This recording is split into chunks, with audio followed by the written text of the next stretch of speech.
Hola, bienvenue dans Je suis potentiel, ton podcast de développement personnel. Aujourd'hui, on va se parler d'un de mes sujets préférés, le voyage. Autant te prévenir, ceci est une incitation au voyage. Aujourd'hui, je vais te partager en fait tout ce que je pense qu'on tire d'un voyage et donc toutes les raisons pour lesquelles tu devrais voyager si ce n'est pas déjà le cas ou alors continuer si c'est déjà le cas. Donc c'est bien évidemment ma vision personnelle, chaque voyageur a des manières de voyager différentes et chaque voyage est différent. Donc peut-être que tu vas t'y retrouver, peut-être que tu vas pas t'y retrouver, mais en tout cas ce qui est sûr c'est que ce que moi j'ai pu vivre dans mes voyages, c'est quelque chose que tu peux vivre à ton tour si tu te donnes l'opportunité de voyager. Déjà en termes d'émotion, le voyage, il n'y a pas mieux. Souvent tu peux ressentir un sentiment d'adrénaline. Tu vas peut-être te sentir perdu, désorienté à des moments, tu vas te dire mais en fait j'ai toutes les raisons de ne pas être là et je suis là.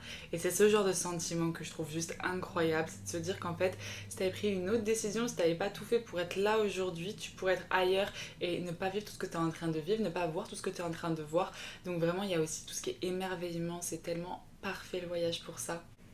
Ça aide aussi énormément à prendre de la hauteur, à se détacher de voilà, son quotidien où souvent on a un peu la tête dans le guidon et puis on ne prête plus attention à tellement de choses incroyables qu'il y a sur cette terre. On ne prend plus le temps de vivre, on ne prend plus le temps de regarder autour de soi, de s'émerveiller, de prendre le soleil, de sourire, de parler aux gens. Le voyage souvent c'est un moment où tu vas déconnecter de ta réalité à toi et du coup tu vas pouvoir découvrir tester une nouvelle réalité et en plus associer à la culture du pays dans lequel tu es. Et surtout, personnellement, le voyage, ça me donne vraiment ce sentiment d'être maître de ma vie, de me rendre compte que, en fait, je peux rêver aussi grand que je veux parce que c'est vraiment possible. Il y a encore quelques heures, j'étais peut-être sur un autre continent et aujourd'hui, je suis ici. Enfin, le voyage, vraiment, je trouve ça te met des pépites, des étincelles dans ta vie, ça casse ta routine, ça te procure des émotions positives qui te permettent de te projeter, d'être dans une attitude tellement plus positive, même pour ton retour après la réalité, et t'en tires tellement. Vraiment, les émotions, c'est ce qui a rythmé mes voyages. Déjà, quand je monte dans l'avion, à chaque fois, je chiale quoi. Mais je chiale de gratitude. Que ce soit dans l'avion à l'aller ou au retour, même dans les taxis qui m'emmènent à l'aéroport.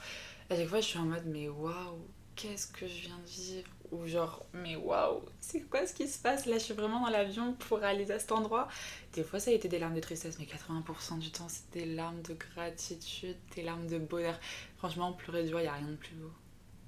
Et aujourd'hui, je vais me servir de mes expériences, notamment donc, au Mexique, au Brésil, au Panama, en Colombie, en Italie et aujourd'hui aux États-Unis pour expliquer ce que je pense. Enfin, c'est ces pays, ces voyages-là, ces expériences-là qui me donnent toutes les idées que je te transmets aujourd'hui dans ce podcast. En dehors des côtés émotions ultra fortes et magnifiques, on a le côté débrouillardise. Je trouve quand même que ça forge un caractère de survivante le voyage. Bon, ça dépend dans quelles conditions tu voyages. On est d'accord que si t'es en all inclusive, dans un 5 étoiles, avec tout préparé, parce que papa, maman t'ont pris tes billets, il y a limite ton majordome qui vient te chercher à l'aéroport avec ta petite pancarte. Bref, là, peut-être pas, hein. Mais en tout cas, moi, la manière dont j'ai expérimenté le voyage, donc en mode débrouille, en général, bah, je voyage 80% du temps seule. Donc 80% du temps seule, bah t'es toute seule dans ta galère quand il y a une galère, du coup bah t'apprends à te débrouiller par toi-même. Ce qui est d'ailleurs un gros plus pour la confiance en soi, parce que comme ta confiance en toi c'est ta capacité à faire, quand tu commences à capter que ta capacité à faire c'est clairement réussir à te sortir de toutes les merdes possibles et inimaginables, tu prends un melon, tu dis ok c'est bon, je maîtrise, tranquille, je sais que j'ai les clés, les compétences en moi, je vais gérer les bails. C'est chiant, mais je vais gérer. Me concernant la galère, c'est quand même quelque chose qui m'a suivi pendant très longtemps. Aujourd'hui, je peux dire que je suis guérie, que je ne suis plus une galérienne et pourtant j'étais une grosse galérienne pendant des années. J'ai ma petite idée du pourquoi du comment, j'aimais bien être dans des situations un petit peu saugrenues pour justement avoir ce côté aventure, adrénaline. Bon, maintenant j'ai passé l'étape, j'ai la flemme, j'ai donné dans la galère. Cela dit, je peux vous raconter deux trois galères. Typiquement, la première fois de ma vie que je suis sortie de l'Europe, je pars solo en direction du Mexique. J'avais une escale à Madrid, je passe une nuit à Madrid. Mon vol le lendemain, j'arrive bien en avance à l'aéroport. Et pourtant, j'ai raté mon avion. Alors comment vous dire, l'aéroport de Madrid c'est devenu mon pire cauchemar. Je me réconcilie doucement avec lui, mais doucement. Il est tellement grand que si t'es sur la porte S ou la porte M, si je me trompe pas, tu dois, une fois que t'es à l'aéroport, prendre un train qui t'emmène dans ces portes là. Et moi j'étais pas au courant, donc en fait même si j'étais dans les temps, quand j'ai capté que moi ma porte dans l'aéroport elle était plus loin, qu'il fallait que je prenne un espèce de train, bah je me suis retrouvée dans un train qui durait je sais plus 15 minutes, un truc comme ça. Mais tic tac, j'allais pas être dans le temps pour l'embarquement. Et donc j'ai tapé mon meilleur sprint pour arriver à temps aux portes. Ça n'a pas suffi. Je me suis retrouvée face à des hôtesses de l'air sans cœur. Elles étaient là en mode too late. Non, too late. Genre vraiment, même pas une once de I'm so sorry. Non, nada. Et encore le truc là qui relie l'aéroport à l'avion me dit pas que tu peux pas m'ouvrir cette fucking porte pour que je rentre. Bref, j'ai un petit peu vrillé, je me suis dit c'est pas possible, ça y est, je pars à l'aventure à l'international et ça commence comme ça, c'est vraiment une grosse blague. Évidemment, en plus, après j'ai dû aller négocier en espagnol. À l'époque, j'avais des bases, hein, vraiment le truc qu'on a appris à l'école, quoi, l'espagnol de tout le monde.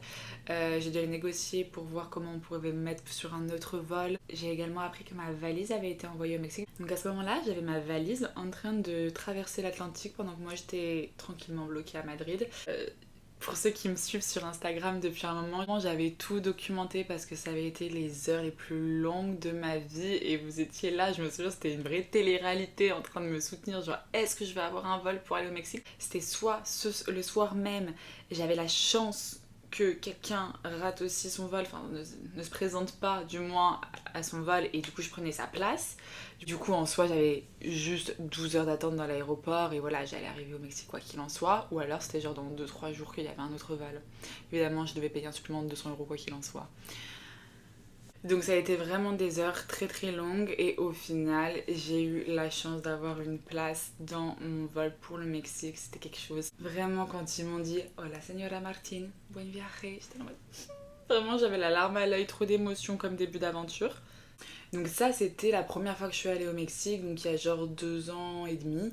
Mais là quand j'ai été cet hiver, qui c'est qui s'est fait avaler sa carte bleue? C'est moi. Qui c'est qu'avec une carte bleue? C'est moi. Donc du coup, je me suis retrouvée sans carte bleue pendant environ un mois au Mexique. C'était assez sport. Je faisais des trafics. Je trouvais des Français. Du coup, je leur faisais des virements bancaires à ces Français. Ils me retiraient le cash parce que du coup, c'était compliqué. C'était sur une banque mexicaine, etc. Donc j'étais vraiment pleine de trafic et je vivais avec du cash. Et du coup, pendant mes un mois et demi à Puerto Escondido, vraiment, dès que je sortais de mon soirée, genre je prenais un certain nombre de billets, vraiment je budgétisais tout parce que en fait j'avais vraiment mes revenus, il n'y avait pas d'histoire de si jamais je crame mes sous, je pars dans mon découvert, non, j'avais tant de cash et c'est tout. Et surtout j'étais occupée à prier fort pour que la carte bleue que ma mère m'envoyait depuis la France fasse bon voyage et arrive à destination. D'ailleurs je l'ai reçue le jour même où je partais de Puerto Escondido pour aller au Panama. Donc autant vous dire que c'est arrivé le lendemain, j'avais pas de carte bleue encore pour mes aventures au Panama, donc bref, un calvaire. Mais ça me fait d'ailleurs penser au fait que le voyage, ça t'aide énormément, je trouve, à gérer ton argent. Parce que tu fais quand même moins la maline quand t'es à l'autre bout du monde et qu'il faut quand même toujours avoir un petit peu d'argent de côté, même pour un billet retour si tu dois rentrer en urgence, ou juste parce que, je sais pas, tu connais pas forcément les prix de la vie ici, de cette activité que tu vas vouloir faire, et puis tu sais jamais de quoi demain est fait, donc d'un côté il te faut quand même un petit peu de côté, mais de l'autre t'as envie de kiffer donc tu dépenses. Bref, je trouve vraiment que le voyage est une très bonne école pour apprendre à gérer son argent. Ensuite, il y a vraiment les rencontres que je lirais avec le fait de gagner en ouverture d'esprit. Parce qu'en fait, tu rencontres tellement de personnes qui sortent de tous les endroits du monde, qui ont toutes sortes d'histoires, que tu rencontres dans des contextes tellement différents, avec qui tu vas vivre certains moments juste uniques, et ça te fait tellement ouvrir ton esprit parce que tu vas discuter avec des personnes qui viennent d'endroits que tu n'aurais jamais pensé discuter avec. Ça me fait juste penser qu'hier soir, j'étais en date avec un Égyptien à Los Angeles. Why? Enfin, c'est cocasse, j'adore. Et en fait, quand tu rencontres comme ça des gens des quatre coins du monde, bon alors encore plus quand t'es en auberge de jeunesse, moi c'est pas ce que je préfère en termes de logement, parce que je travaille, donc si j'étais juste là pour kiffer, être qu'avec des zouzous prêts à faire la folie, auberge de jeunesse, tu fais tellement plus de rencontres que quand t'es dans ton Airbnb tout seul, enfin c'est une autre énergie c'est sûr. Et pour le coup, Moi, j'ai souvent été plutôt dans des Airbnb ou alors des maisons partagées où j'avais vraiment mon espace, puis c'est partagé avec 3 personnes, tu les croises 3 fois dans ta vie dans ta cuisine. Enfin, c'est pas forcément. J'ai pas forcément vécu vraiment en cohésion avec des gens. Je pense que ça, c'est aussi mon côté un peu solitaire. Et puis, j'ai besoin d'être au calme pour pouvoir réfléchir, travailler tranquillement. C'est important pour moi de pouvoir me retirer dans ma grotte quand j'en ai besoin. Mais bon, ça dépend, c'est ce que tu préfères. Mais quoi qu'il en soit, que tu sois comme moi, un peu plus en mode dans ta bulle solitaire à kiffer faire la pensive sur ta terrasse, solo, à minuit, avec de la musique dans les oreilles, bref.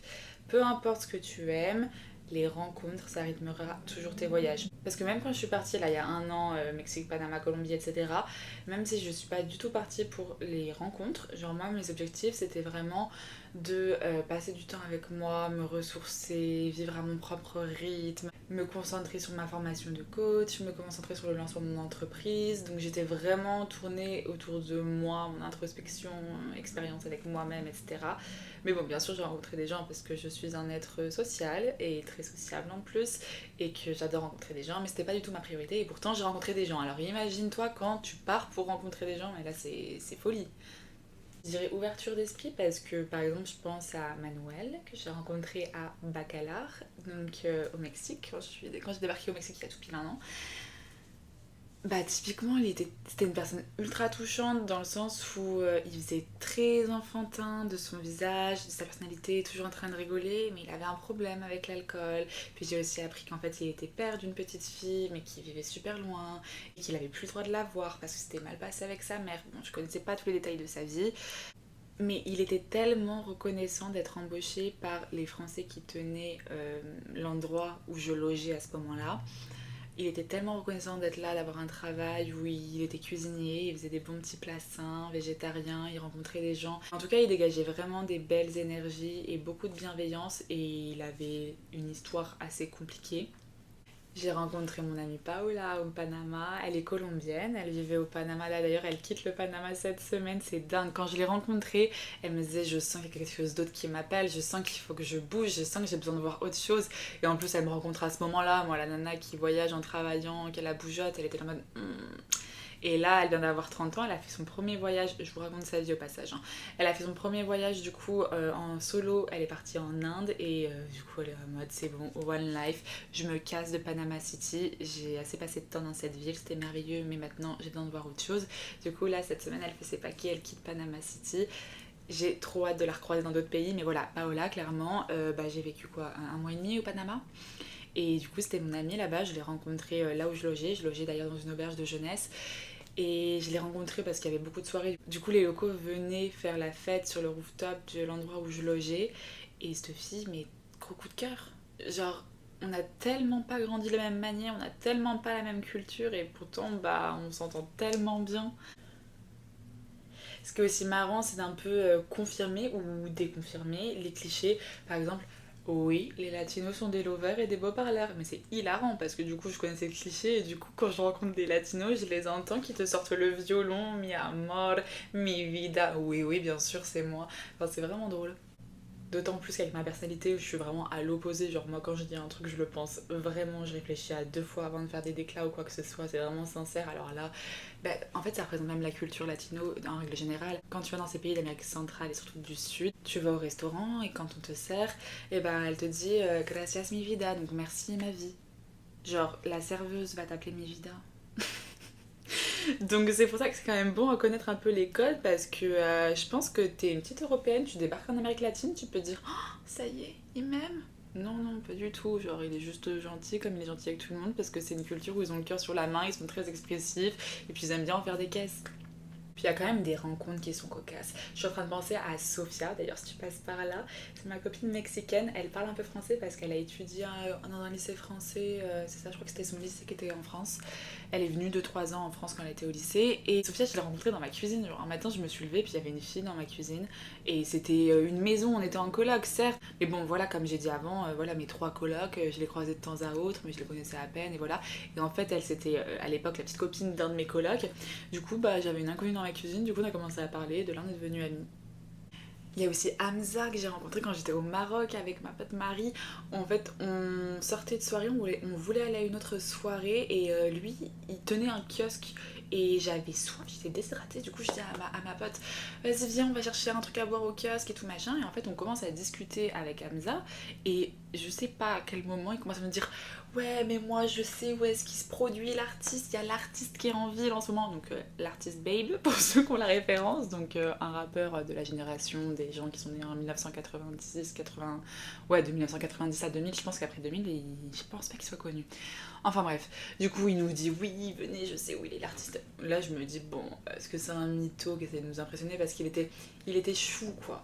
Du coup ça te voyait qu'il voulait nous mettre un peu des étoiles dans les yeux, qu'il était tout content. Du coup il donne la gestion du kiosque à son petit frère, il lui dit ouais garde le kiosque. Et là on se retrouve à monter en taxi avec lui et on arrive dans un bar à chicha très local. On rentre avec lui. Et du coup on se pose, on prend une chicha, il connaissait tout le monde là-bas. Donc avec ma pote on se regardait en mode mais trop drôle, enfin, qu'est-ce qu'on fout. Bon après c'est local, hein, on est sur un petit bar à chicha à Marrakech, très bien. Et puis là t'as l'artiste qui débarque.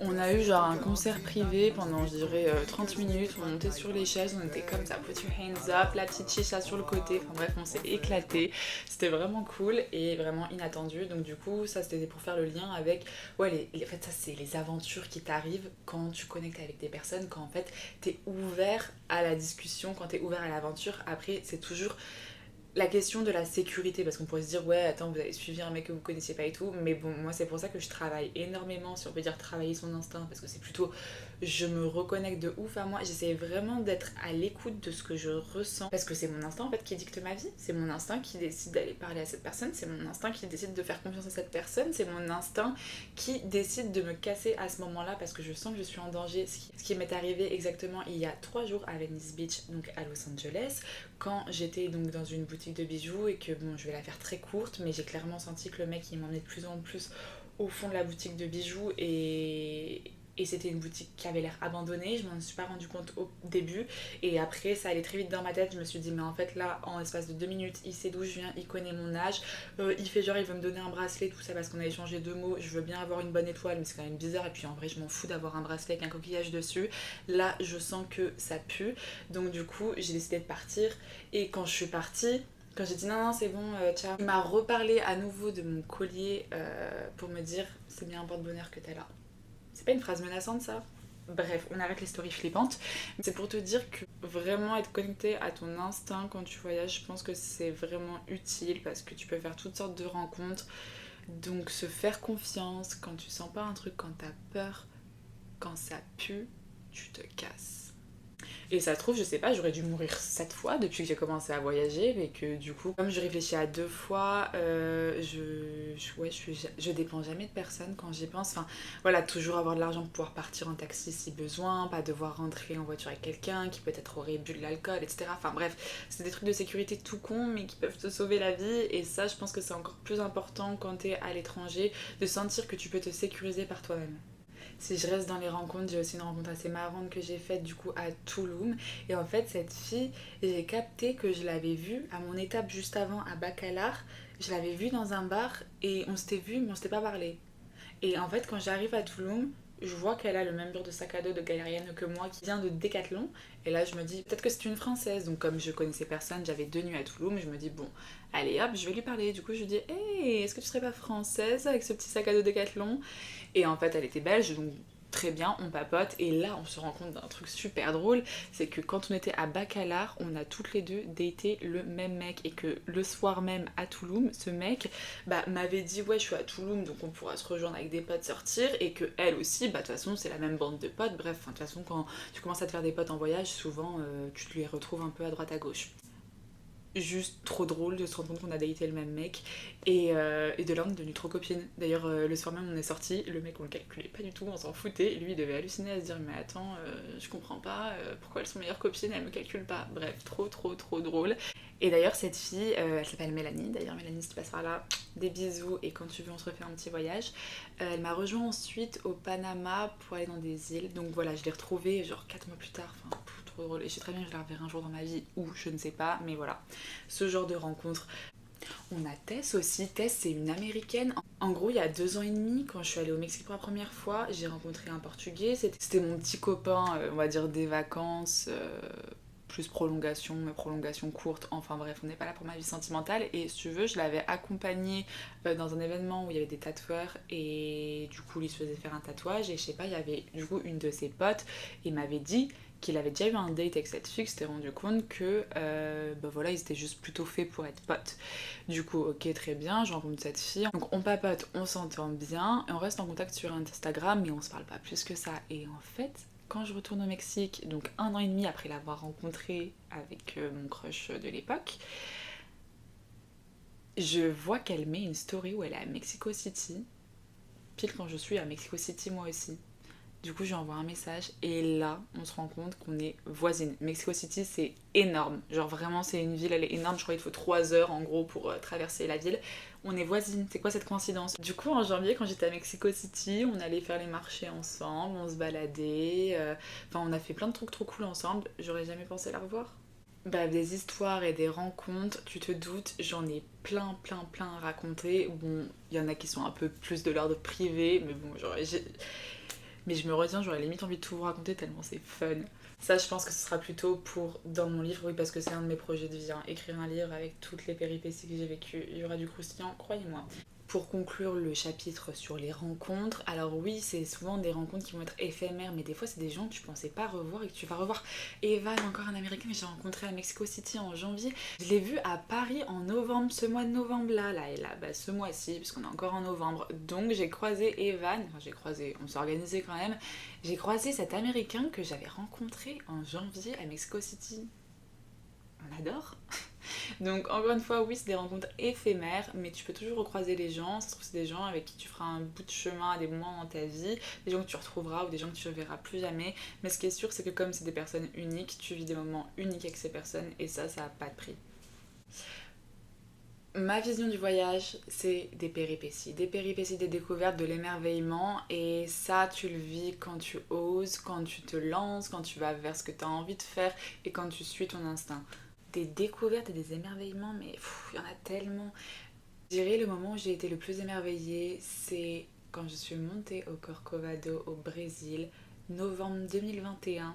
En fait, c'est vraiment l'après-midi qui peut exprimer un peu ce que j'aime dans le voyage, c'est-à-dire des petites galères, des rencontres, de l'inattendu, un ascenseur émotionnel et une success story. Donc pour t'expliquer, lo que paso, lo que pasa, je monte dans un taxi en me disant allez hop, let's go, je vais au Corcovado, donc c'est le Christ. Je vous fais la démo. C'est le Christ rédempteur qui surplombe du coup Rio. Et je pensais que normalement tu pouvais y aller en train, une espèce de train qui te monte, enfin bref. Et du coup je vais en Uber jusqu'à ce train. Et là je me rends compte qu'il y a une queue de malade et que je vais jamais être dans les temps là-haut, que je devais devoir attendre genre 4 heures pour prendre un petit train qui va me monter dans la montagne pour que je sois dans la direction de mon objectif d'aller voir le Christ. Mon dirigement de voir Dieu. Du coup, je décide de reprendre un autre taxi, un autre Uber, et de lui demander, en fait, est-ce qu'il peut pas, genre, lui, me monter en voiture au niveau du Christ, quoi. La communication était très compliquée parce que oui, anglais, espagnol, j'ai toujours eu des bases et après j'ai fait que progresser au fil de mes voyages, mais le portugais, même si j'ai fait mon Erasmus à Lisbonne et que j'avais 1 heure de portugais par semaine où j'apprenais à dire l'heure, j'ai déjà oublié, je ne sais pas parler portugais. Du coup, c'était sympa, j'étais avec le téléphone en train de faire le traducteur et tout, et du coup, la nana, elle était un peu en mode bon, ok, il faut que je trouve quelqu'un qui comprend ce qu'elle dit, cette fille, parce que là, on se comprend pas. Donc elle avance un peu, là, elle trouve un gang de motards. Et elle commence à parler avec, et là il y en a un qui dit en gros ouais moi je parle espagnol, du coup on commence à parler et là lui il m'explique, il me dit il n'y a pas moyen de monter en voiture, le seul moyen de monter c'est soit tu prends le train ou soit tu montes en moto. Et là je me dis mais attends, il a une moto. Je lui dis mais c'est quoi le moyen le plus rapide de monter? Il me dit en moto. Et je lui dis est-ce que c'est possible que je monte avec toi en moto? Et là il me dit oui oui bien sûr. Bah écoute, même si j'avoue que j'étais au Brésil, un endroit pas très safe, je faisais un peu attention, j'avais flemme de me faire kidnapper. Il avait une bonne tête, je le sentais bien. Il avait un grand sourire avec un appareil dentaire. Un appareil dentaire, t'es obligé d'être gentil quand t'as un appareil dentaire. Je sais, la vie ne fait pas le moine. Bref, je vous jure, il avait des good vibes. Et du coup, bah, ni une ni deux, hop, j'ai mis un casque, on a fait un petit selfie. Et en fait, il m'a monté au Corcovado. Alors, c'était payant quand même, hein, je précise. Oui, oui, c'était payant. Donc il m'a monté au Corcovado, sauf que alors que j'étais en moto dans la jungle derrière lui, j'ai appris qu'en fait il était guide, donc j'étais pas non plus totalement derrière un inconnu. Il était guide touristique, donc ça va, j'étais entre de bonnes mains. Donc bref, incroyable de trouver un peu cette solution après avoir galéré en voiture, d'être enfin derrière quelqu'un qui m'emmène au Corcovado et qui s'arrête à des spots où il y a des belles vues, qui me fait des bêtes de photos, tout ça. Donc on monte jusqu'au Corcovado et en fait arrivé en haut, on était à l'époque critique du Covid. Où voilà, à ce moment-là, c'était vraiment pas sanitaire à gogo, mais ça dépendait toujours des pays. Et je vais pas vous faire une explication sur quelles sont mes croyances par rapport au monde de la santé, mais moi, je ne suis pas vaccinée. Donc n'étant pas vaccinée, c'était une période un peu compliquée pour moi où je passais mon temps à magouiller pour qu'on arrête de m'exclure telle une paria parce que je voulais pas me faire vacciner. Et en fait, on monte au Corcovado et là, il y a une autre étape. Il y a une étape où tu payes ton ticket et ensuite, c'est une navette qui t'emmène vraiment sur le final. Et là, il revient me voir. Il me dit, je suis trop désolée, il n'y a pas moyen, ils veulent absolument un certificat qui prouve que tu es vacciné, blablabla. En fait, les activités touristiques au Brésil à ce moment-là, tu devais être vacciné, juste pour les activités très touristiques de ce genre-là. Bon là je commence à me dire, bon voilà, c'était très sympa quand même comme balade, tant pis si j'arrive pas à monter jusqu'en haut, en soi je le vois un peu de loin, en plus je m'étais fait pote avec un gang de motards parce que du coup les guides touristiques c'est des gangs de motards et du coup quand il était allé parti négocier, et bah il m'avait laissé avec un gang de motards et du coup bah bref j'avais des copains gangs de motards, c'était génial, j'étais heureuse, ça avait refait ma journée et c'était trop sympa, genre ils ressemblaient vraiment à des durs à cuire mais ça se voyait, ils avaient le cœur sur la main, ils étaient trop gentils avec moi, j'étais une princesse, bref. Parenthèse faite, j'étais en train de me résigner un peu en mode bon bah écoute tant pis, c'est pas grave, c'était déjà une très belle aventure, nanana. Et là il revient et il me dit Morgane, j'ai trouvé un mec à corrompre. Je dis quoi? Et en fait il m'avait trouvé un mec où vas-y je lui laissais un billet, je sais pas, mais franchement c'était pas très cher, hein, ça a dû me coûter 20 balles, un truc comme ça. Et du coup, bah, en échange, il me faisait passer un peu en douce, malgré le fait que je sois pas vaccinée. Et du coup, j'ai eu l'ascenseur vraiment émotionnel de bon, bah, je vais pas monter en haut. Et là, finalement, j'arrive à passer quand j'étais dans la navette. Allez hop, j'ai reversé une larme. J'étais là en mode, mais c'est tellement la consécration de ma vie. Enfin, en mode, ça représente tellement ma vie. Genre, tu crois que c'est chaud, tu crois que tu peux pas trop la voir. Et bah, si tu l'as. Et du coup, bah en fait, quand je suis arrivée en haut, j'étais en mode oh, yes, I did it. J'étais tellement refaite, je me suis calée un peu avec ma musique, j'ai fait mes meilleures photos selfie avec mon pote le Christ, et surtout, je me suis fait une promesse. La promesse de continuer à m'offrir la plus belle des vies. Et donc, ça, c'était il y a 2 ans tout pile. Et franchement, pour le moment, ma promesse, je la tiens très très bien. Donc voilà, ça, ambiance, émerveillement, découverte, émotion, voyage. Voilà, ça, c'est un bel exemple. Moi, le Corcovado, c'est une étape dans ma vie. Je précise qu'à la descente, mon guide qui m'avait monté était plus là. Et comme je m'étais fait pote avec le gang des motards, bah, il y avait tout un gang de guides qui m'attendaient. Et trop gentil. Mais oui, mais j'ai même pas payé. Non, moi, je demandais rien. Ouais, le mec, il me dit, mais vas-y, viens, je te dépose et tout machin. Du coup, il m'a redéposé à Copacabana gratuitement. Trop gentil, vraiment, un amour. Alors oui, je précise tout de même que être une femme, certes, c'est plus dangereux quand tu voyages seule. Mais par contre, qu'est-ce que c'est pratique, surtout dans les pays d'Amérique latine, je sais pas, hein, j'ai pas encore fait l'Asie typiquement. Par exemple en Amérique latine, mais tu te fais traiter mais comme une queen. Mais voilà, il faut absolument que tu voyages, il faut que tu vois les cénotes au Mexique, c'est magnifique, ces espèces de grottes, là où les Mayas, je sais même pas s'ils se baignaient, ce qu'ils faisaient, mais vous savez, c'est ces espèces de cuves d'eau sous terre où il y a des lianes qui tombent. Il faut que tu vois des couchers de soleil comme j'ai pu voir à Puerto Escondido. Franchement, tous les soirs, tout le monde se pose sur la plage et tu regardes avec ta petite bière un coucher de soleil. Quand le soleil y part, tout le monde applaudit pour dire au revoir le soleil. Genre, c'est pas trop mignon, j'adore. Quand je suis rentrée en France, j'étais en mode, mais je voyais un coucher de soleil, j'étais en mode faut que tu viennes voir la vibe, ce qui se passe à Venice Beach avec les skaters, avec les toxicos. Non, je rigole. Avec les skaters, avec les gens qui font du roller, qui dansent. Il faut que tu ailles sur les îles au Panama, les îles de sable blanc. L'eau est turquoise, c'est incroyable. Genre, c'est plus beau que des cartes postales, c'est irréel. Faut que tu partes découvrir la Dolce Vita à Capri. C'est tellement mignon cette île, vraiment. C'est le luxe à l'italienne. C'est beau, mais c'est beau, c'est classe. Waouh. faut que tu te perdes dans la jungle en Colombie, que tu dors dans des cabanes, où tu te fais réveiller juste par le chant des oiseaux, que tu vois les étoiles depuis ton lit et que t'as juste un baldaquin en moustiquaire pour te préserver des insectes, mais t'es vraiment genre au cœur de la nature. Il faut que tu te perdes entre Zipolite et Puerto Escondido. C'est sur la côte ouest du Mexique où en fait avec mes potes canadiens, d'ailleurs cœur sur vous, Jeanne et Emma, avec qui j'ai fait un petit trip de base à Chacagua, sauf qu'en fait ils sont malins les Mexicains, tu as Puerto Escondido et en fait t'as un Chacagua ici et t'as un Chacagua là. Évidemment, on est allé au Chacagua là alors qu'on devait aller au Chacagua ici. Et du coup, au Chacagua là, bah, tu te retrouves à un moment. Alors, certes, c'est paumé, hein, c'est pas du tout la destination dans laquelle on devait aller. Mais par contre, on a quand même fait un tour de parc avec un pêcheur et il nous a posé sur une parcelle de sable où, à notre gauche, il y avait vraiment un côté très sauvage, un grand lac.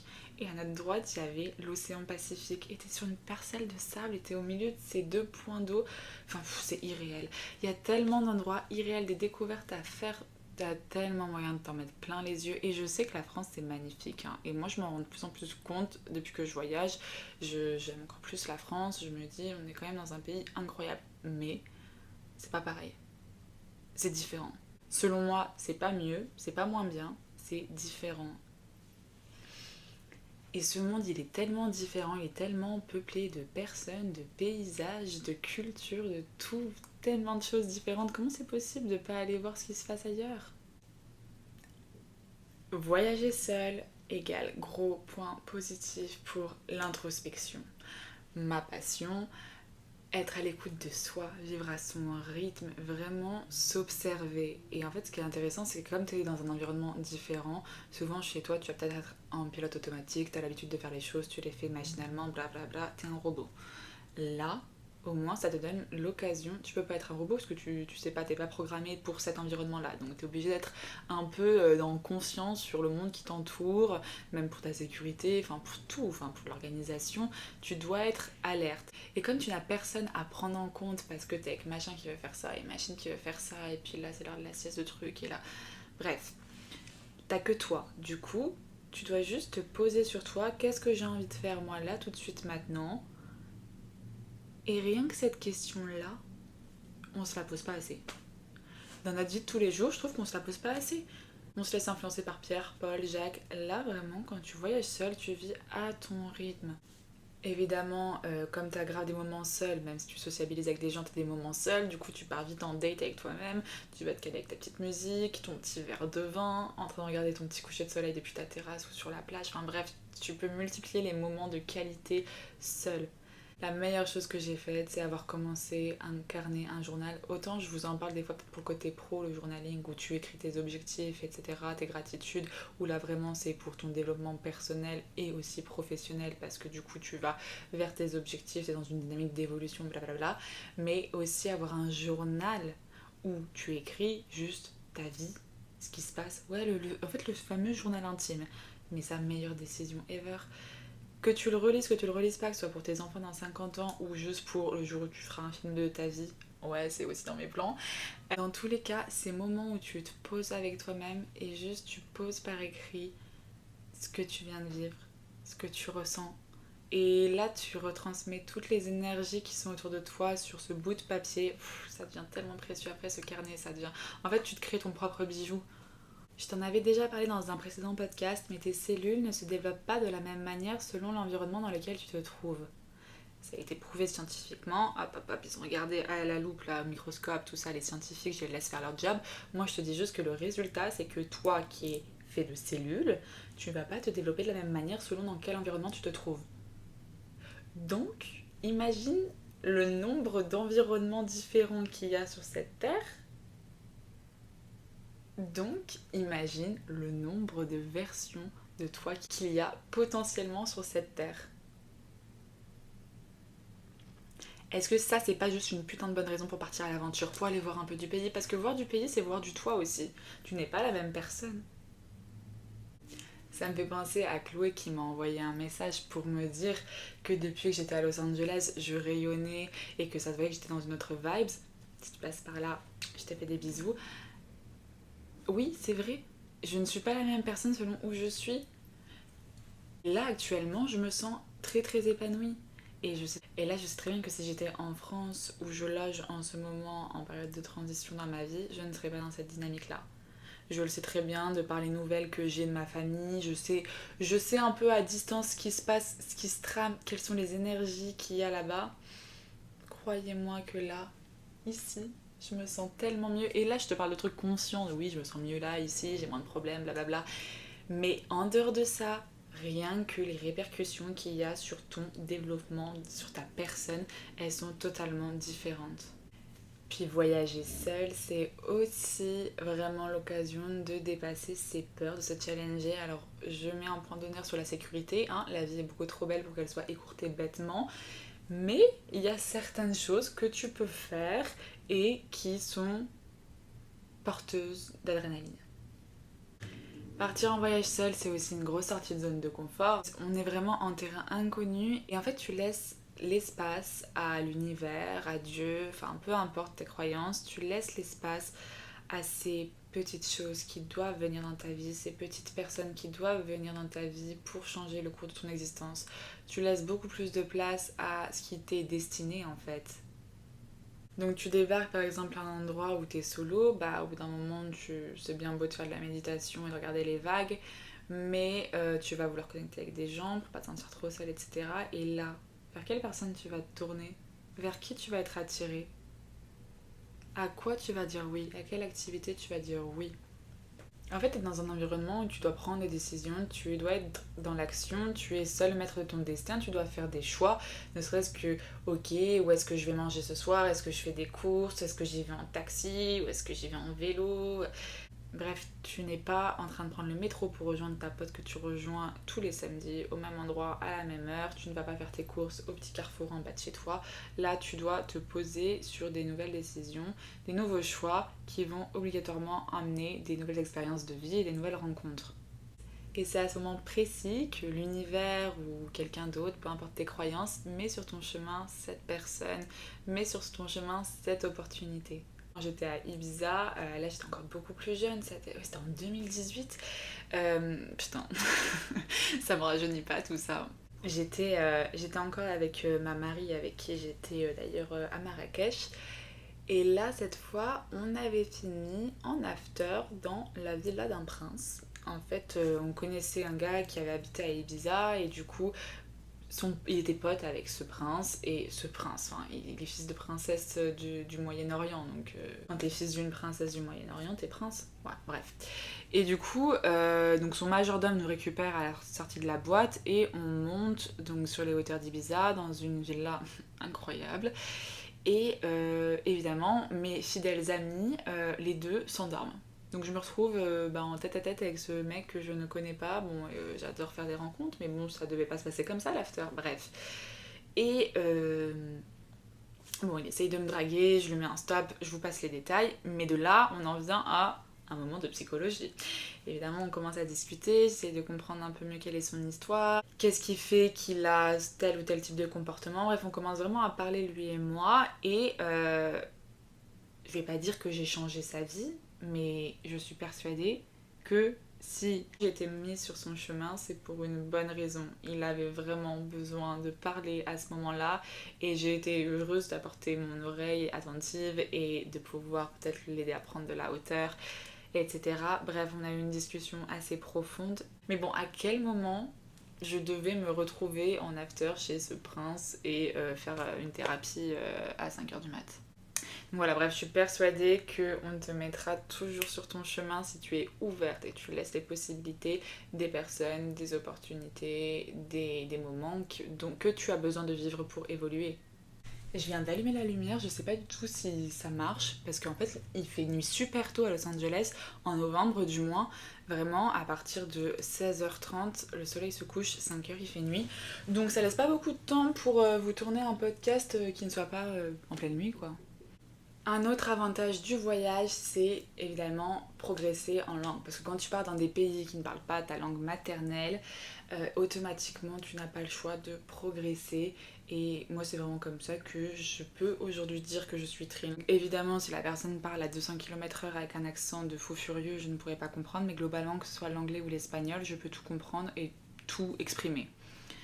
Et à la base, j'ai juste les bases de l'école. Enfin, c'est pas très glorieux en général, nos bases à l'école. Enfin, j'ai quand même toujours été bonne en langue parce que bah, j'adore les langues. Mais tranquille, quoi. On peut pas dire que j'avais un niveau de malade. De toute façon, on représente la France, hein. On est connu pour avoir un niveau à chier. Hop, hop, hop, pardon, qu'est-ce que je raconte? On essaie de pas dénigrer son pays. À l'image des Français en général, un niveau langue, on n'est pas incroyable, on va pas se mentir. En tout cas, ça s'appelle langue vivante, c'est pas pour rien, c'est des langues qui sont faites pour être vécues, donc c'est des moments de vie qui font que tu vas expérimenter ton niveau à chier en langue et que tu vas le passer de niveau à chier à niveau correct, de niveau correct à niveau bon.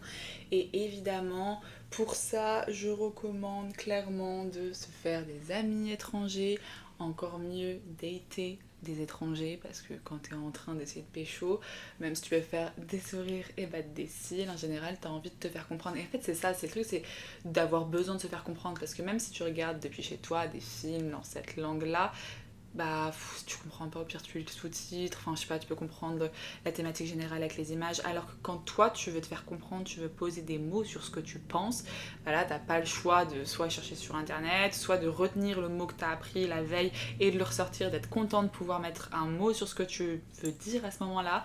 Donc vraiment c'est une autre motivation, c'est une autre carotte de vouloir s'exprimer et de faire passer ses idées à quelqu'un avec qui t'as envie de connecter.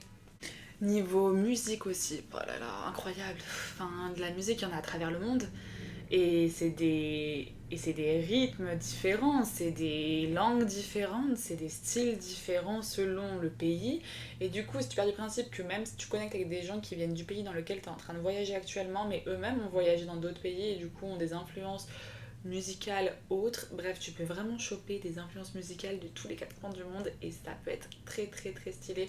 Enfin, moi, il y a plein de sons que j'aurais jamais découvert par moi-même et que juste j'ai Shazam. Merci d'ailleurs cette application Shazam.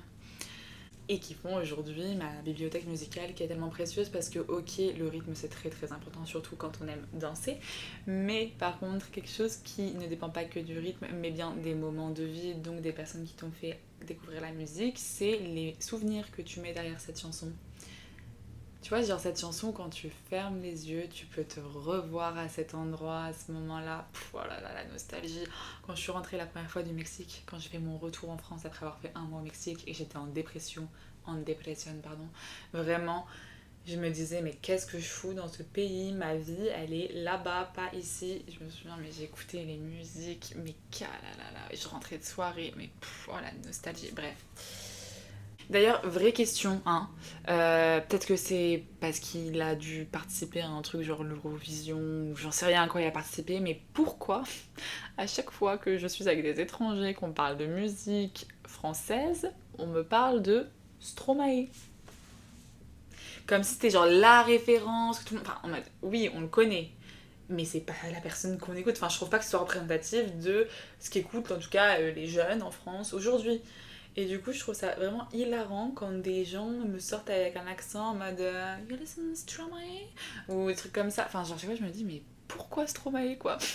Bah voilà, et sachez que le garçon a percé, hein. Autre chose qui est liée au voyage et qui est juste incroyable, bah, c'est la découverte d'autres cultures. Je reviens du coup à quand j'étais partie sur les îles au Panama. Peut-être on est parti 3-4 jours du coup avec Mélanie, la Belge que j'avais rencontrée à Tulum. C'était juste incroyable, on s'est retrouvés bah, en fait, dans le mode de vie des indigènes qui vivent du coup sur ces îles. Il y a, si je ne me trompe pas, 363 ou 367 petites îles qui sont entre le Panama et la Colombie. Et les gars, c'est un paradis. Des fois elles sont juste minuscules, des fois elles sont un peu plus grandes et en fait il y a des espèces de cabanes en bois où vivent les indigènes et donc il y a beaucoup d'excursions possibles pour les touristes comme j'ai pu faire et t'es vraiment coupé de la wifi, de tout ça, enfin le poisson qu'on mangeait le soir c'était le poisson qu'ils avaient pêché le matin avec leur équipe de pêcheurs quoi. C'était vraiment juste magnifique et hors du temps. J'ai également adoré faire un rituel de cacao en Colombie, découvrir vraiment bah, comment ça se passait, quoi, la récolte des fèves de cacao et qu'est-ce qui fait que je bois du café en fait. Je me suis également rendu compte que les mapmondes qu'on nous montrait bah, étaient totalement fausses. Parce que quand tu regardes la France à côté d'un pays, bah, par exemple le Mexique, on dirait à peu près que c'est la même taille, je dirais. Alors que vas-y, le Mexique, c'est un truc genre 20 fois la France. Donc tu captes que les grosses puissances sont représentées beaucoup plus grosses sur les cartes qu'elles ne le sont géographiquement, enfin en termes de superficie. Tu peux aussi croiser au Mexique des jeunes filles avec des grosses robes, on dirait qu'elles vont se marier, c'est la fête de l'année, mais en fait parce que c'est ce qu'ils appellent la quinceañera, donc la 15e année, c'est quand une jeune fille a 15 ans et donc devient une femme, à ce moment-là c'est une grosse fête et c'est le même budget qu'un mariage, genre vraiment, c'est ta gosse à nez, t'économises pour sa quinceañera. En voyageant, t'apprends plein de choses du genre pourquoi la Bolivie est assez stable économiquement, parce qu'en fait c'est elle qui cultive cette droga et que c'est après bien la Colombie qui a la mauvaise réputation parce que c'est la Colombie qui la vend. Enfin, t'apprends plein de choses comme ça. Pareil, le permis de conduire au Mexique, tu l'achètes pour un truc genre 30 € et voilà, donc tout le monde peut conduire. Il y a une ambiance à Rio, dans les rues de Rio, c'est tellement fou, c'est tellement gay, j'adore. Le Panama, j'aurais jamais cru. Enfin, en fait, d'un autre côté, cette destination, je l'ai vraiment choisie. J'étais sur la carte et je me disais, j'ai envie de découvrir un nouveau pays dont je ne sais rien. Ok, hop, hop, hop, qu'est-ce que c'est que ça? Le Panama, je connais de nom, mais c'est tout. Je connais parce que j'avais entendu dire que c'était un paradis fiscal. C'est tout ce que je sais de ce pays. Et je me suis pointée et j'étais impressionnée. En fait, il y a des gros buildings comme aux States parce que il y a une grosse influence américaine. D'ailleurs, là-bas, tu payes en dollars et c'est pas si pas cher la vie, alors que c'est l'Amérique centrale. C'est genre un des pays les plus développés d'Amérique centrale. Mais t'as aussi ce côté plus européanisé. C'est les restes de quand les Espagnols étaient dans le pays. Et du coup, bah, moi j'habitais d'ailleurs dans la vieille ville beaucoup plus traditionnelle, on va dire. Et après, t'avais l'autre côté de la ville où tu sortais, où il y avait tous les hôtels, tous les magasins qui étaient en mode beaucoup plus moderne, comme les buildings comme ça. Et à côté, si tu sors de la capitale, donc Panama City, t'as des îles de fous furieux avec des indigènes. Donc tu l'auras compris, il y a énormément de pays à découvrir. Moi j'ai commencé vraiment à voyager il y a que 2 ans et demi. Donc je suis très très très très très très très loin d'avoir tout vu. Et en fait, et plus je découvre et plus je me rends compte que je ne sais rien de ce monde dans lequel je vis. Et que j'ai énormément à découvrir si je veux continuer à ouvrir mon esprit, à connaître ce monde que j'habite. Pour conclure, je t'encourage à essayer la vie. C'est un terme que j'aime beaucoup employer. Essayer la vie, c'est juste tu tentes. Tu te laisses tenter, tu te laisses attirer, tu t'es curieux. Va vers ce qui t'attire. Surtout, n'aie aucun regret, c'est tout ce que je te souhaite. C'est la fin de cet épisode qui était un petit peu particulier, un peu format journal intime. En tout cas, j'espère que ça t'a plu. Si c'est le cas, fais-le moi savoir en commentaire. Laisse-moi un petit like si t'es sur YouTube. N'hésite pas à noter le podcast 5 étoiles si t'es sur les plateformes d'écoute. Et rejoins-moi sur Instagram, sur Coach Optimiste, si tu veux suivre toutes mes aventures en direct. Je te fais des gros bisous et je te dis à bientôt.